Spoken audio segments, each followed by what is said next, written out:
Now, 3+ months into the coronavirus epidemic, is it possible that there's some beauty in this slowing down? That's what we're talking about today on Dr. Susan.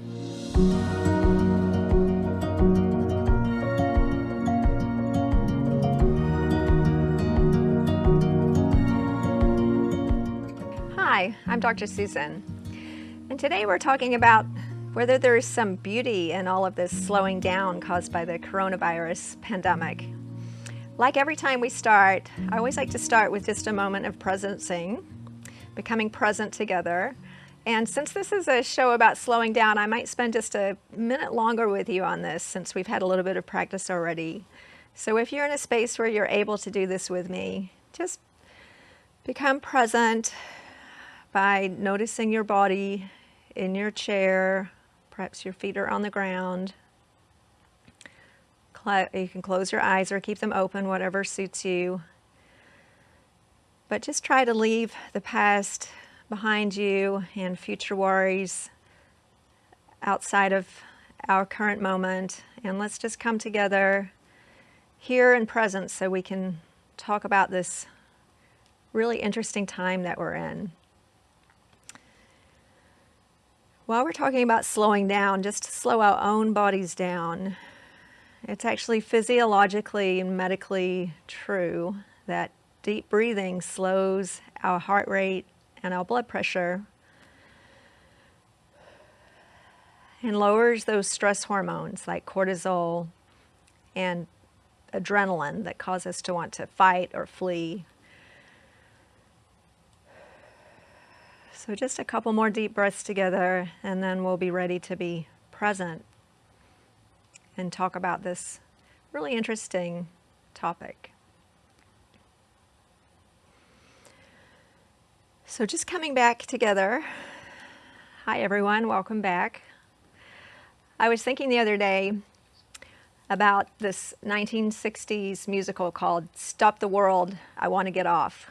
I actually never saw it. Came out before I was born, but I remember as a young child seeing that as a bumper sticker. And I just had a thought that whoever came up with that idea might be pretty pleased with the speed of the world right now. Things have really slowed down. And I personally have been using this opportunity to see what good can come out of that. And I think it's an amazing perspective if we can delve into it a little bit together. I don't know about you, but I've been really worried for a long time about what's going on in the world. I've been worried for myself and my kids with this rapid consumerism and pollution and environmental damage and population growth, and just everything seems to be spinning out of control. I didn't know how it was going to stop. I was scared for my kids. I was scared for myself, my grandkids, the plants, the animals, hearing more about climate change. But we didn't do anything to stop it. I mean, even myself, I am no different. I have 4 cars in my family. I drive an SUV.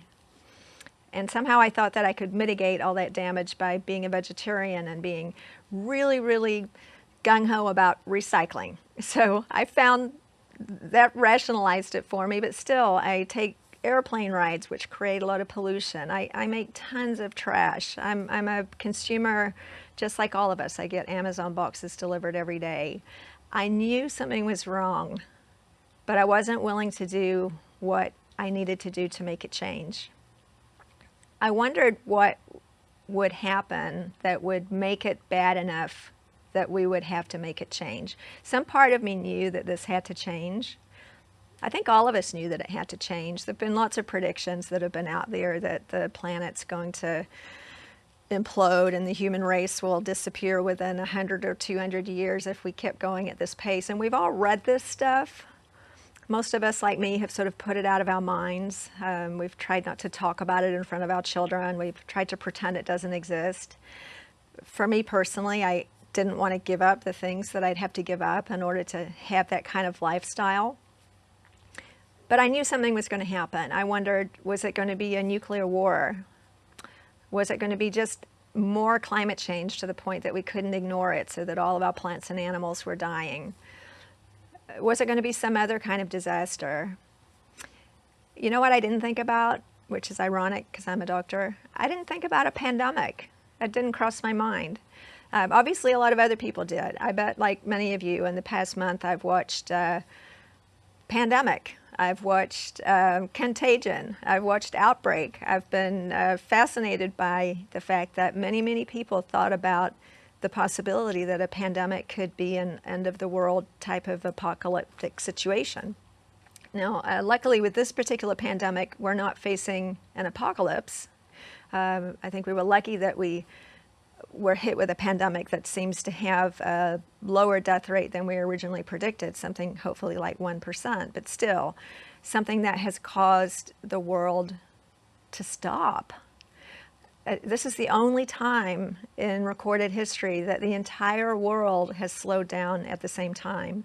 And for me, that's been such an amazing concept that at any time the whole world could all do the same thing, and that for most of us we're agreeing to do these things, and people are doing for the most part what they're told and obeying the recommendations for social distancing, and that to me feels extraordinarily connecting. In every other case I can think of, when I have a personal problem, or even when other people in my socioeconomic status have a problem, or even if anyone in my country has a problem, if we're in a war with another country, or you name it, there's just a small number of us that are affected. It's maybe a problem that's happening in Africa, or it's something that they're having fires in Australia, or maybe there's something going on in Italy, but it doesn't really affect us. But here we are, where we have a pandemic that is literally affecting every single country in the world. I didn't check this morning, but I think that we now have cases in every country in the world. It's unprecedented. So what do we do with this information, and how can we make something positive out of it without casting a silver lining? This is a disaster, beyond imaginable proportions for the economy, for people's health, for so many things. But is there a message in there that we can find that can cause us to transform once and for all?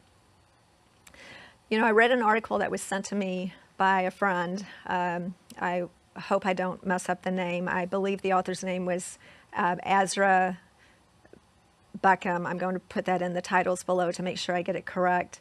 But she introduced this idea, which I thought was so fascinating, about the hungry caterpillar.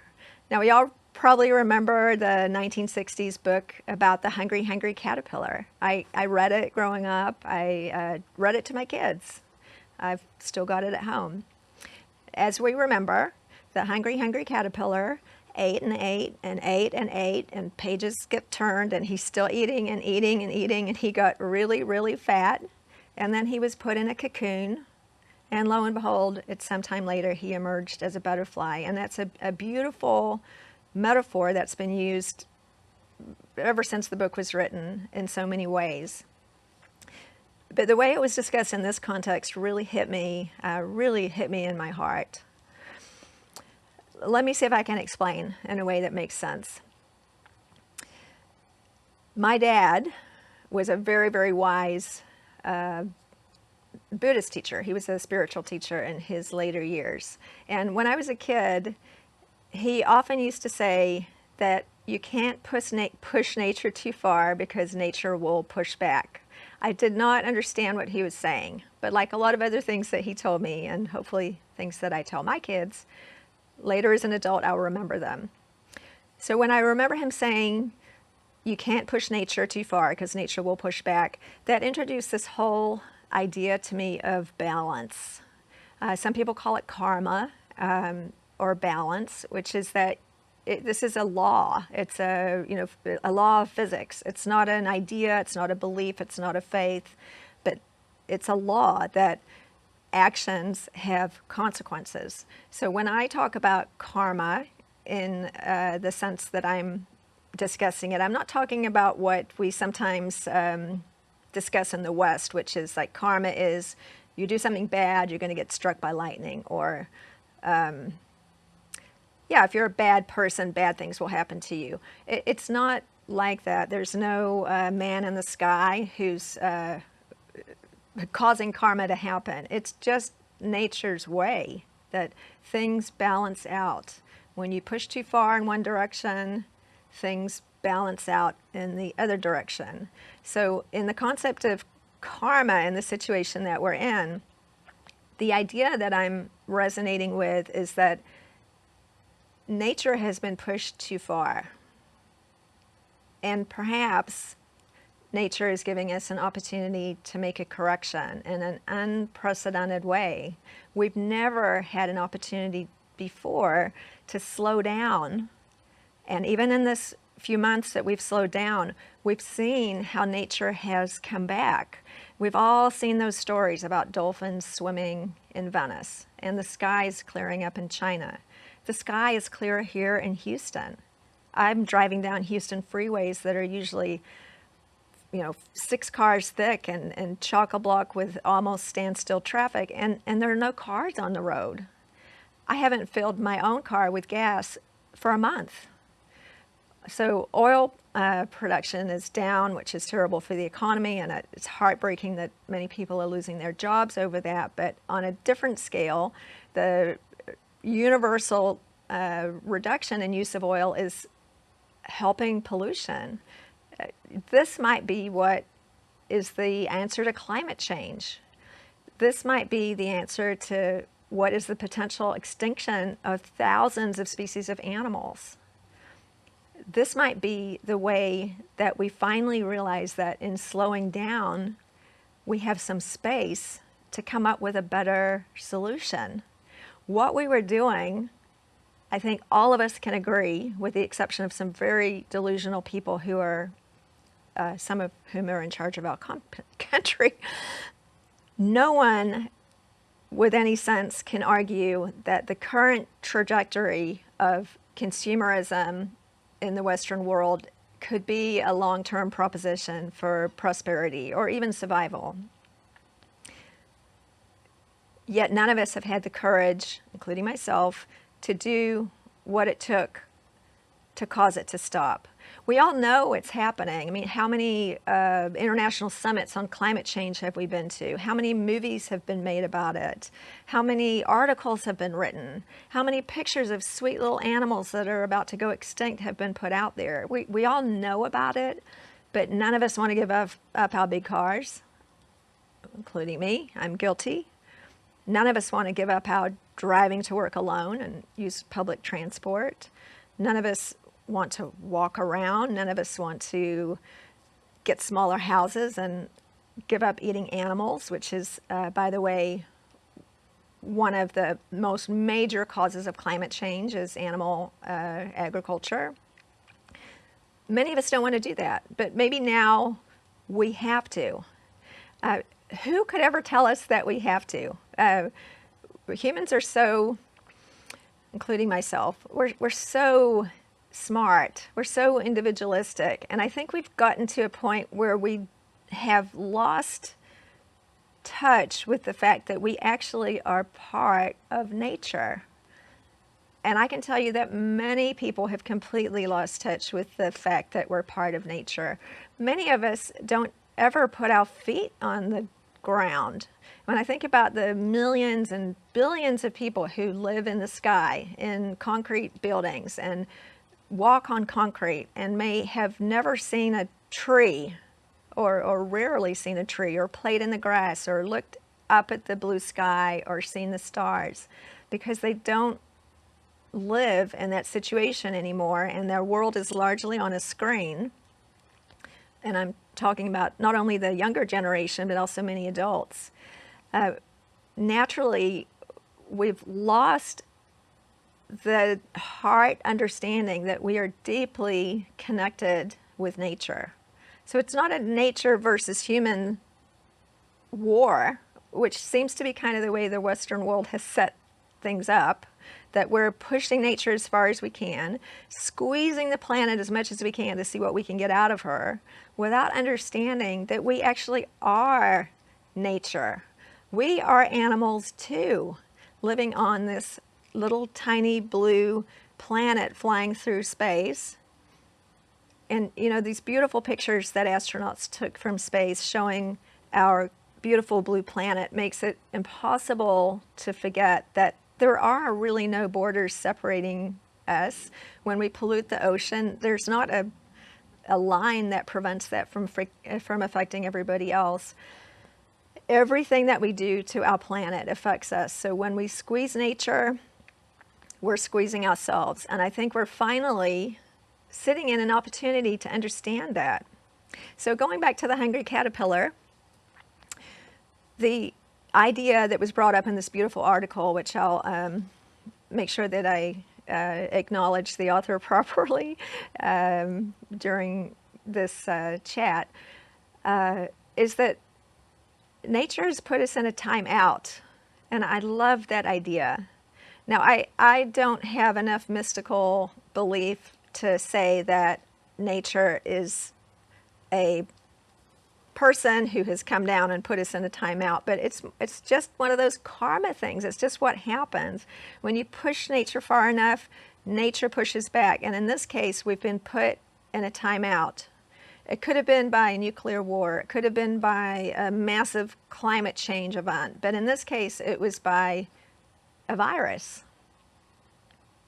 Did nature create the virus on purpose to cause this to happen? Of course not. But these are just things that happen naturally when we push too far in a direction that is harming nature. Things just swing back the other way. And we see that all the time in any field, that when you push this way, it swings back the other way. So here's my story about how this happened. I think I'm going to write a short story about it, but I'll give you the gist of it. Humans have been acting like hungry caterpillars since the Industrial Revolution, probably, but certainly in the last 100 years at a really rapid pace. We've been eating and consuming and buying and polluting and without end, trashing our planet and continuing to behave in this manner that's made us into gigantic fat caterpillars.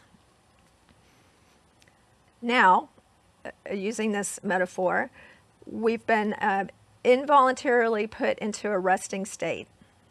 So let's call it a cocoon. We're all at rest. We can't consume as much anymore. We have to slow down. We didn't want to, but we have to. So in this cocoon, in this period of time that we've been forced to slow down, I don't know if caterpillars want to go in a cocoon. They don't get to choose. Mother Nature puts them there, and this is what's happened to us. Without our choice, we've been put in a cocoon. We have a momentous decision to make about what to do while we're in this cocoon. I have a lot of friends and colleagues who have used this time in the most beautiful, creative way. I can say for myself, during this time out that nature put me in, I've become way more creative with my mind slowing down from not buzzing from one element of work to the next and running around in my car and answering text messages at the red lights and just continuously being in a state of frenzy. With this rust that's been enforced upon me because I wouldn't choose it myself, my mind's been able to slow down. I've been able to be much more creative, much more thoughtful. I've been able to write. My children are doing art. I haven't seen my kids paint in years, and they are painting for fun. They're not watching television. They're creating games. People are writing poetry.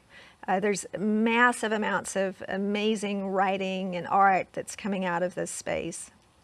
And mostly I think many of us are thinking about what part of this experience can we carry forward once the social distancing rules are lifted.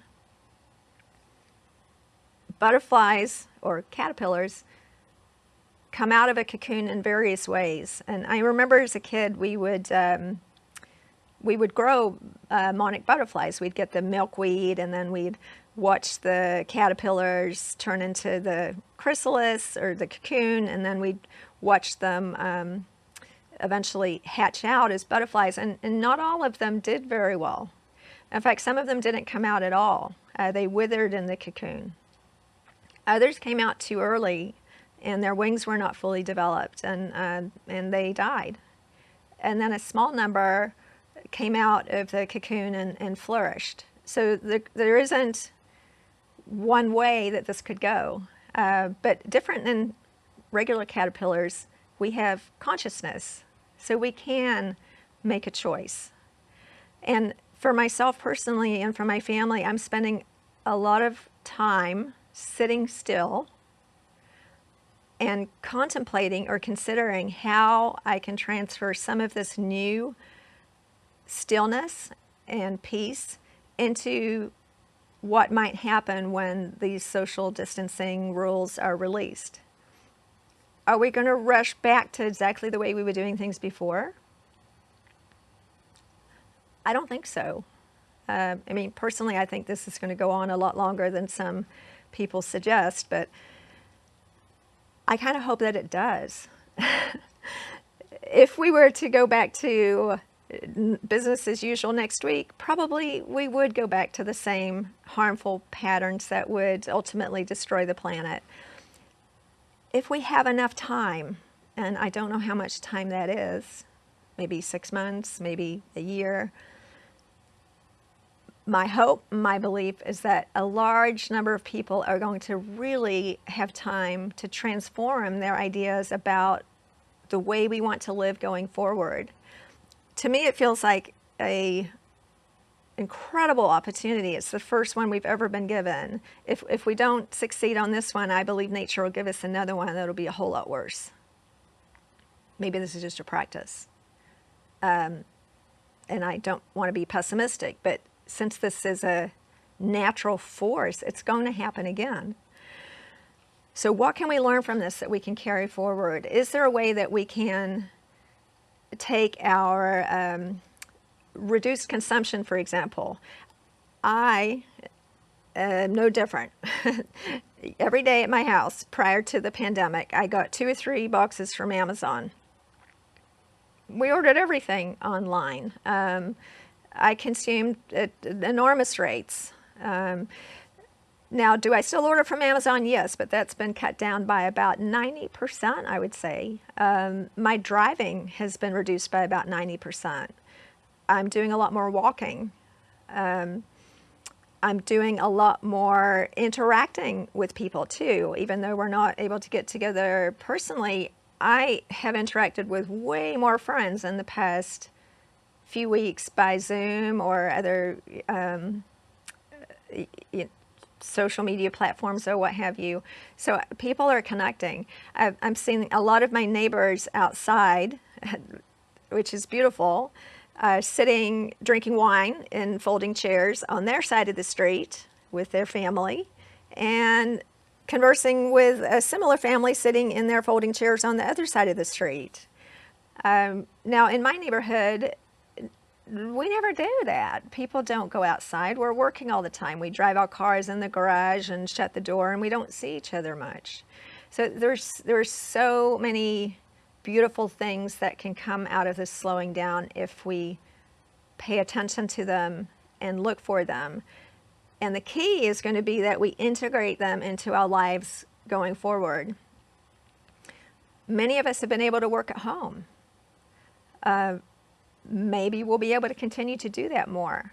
In my field, in medicine, we've converted almost all of our visits to telemedicine, which has been terrific. Now, some patients do need to be seen in person, but if you think about if, say, 50% of physicians converted their visits to telemedicine, how much gasoline that would save, how much pollution that would save, how much time that would save, how much money that would save. There's a lot of technologies that have come out of this that can be incredibly beneficial for us going forward.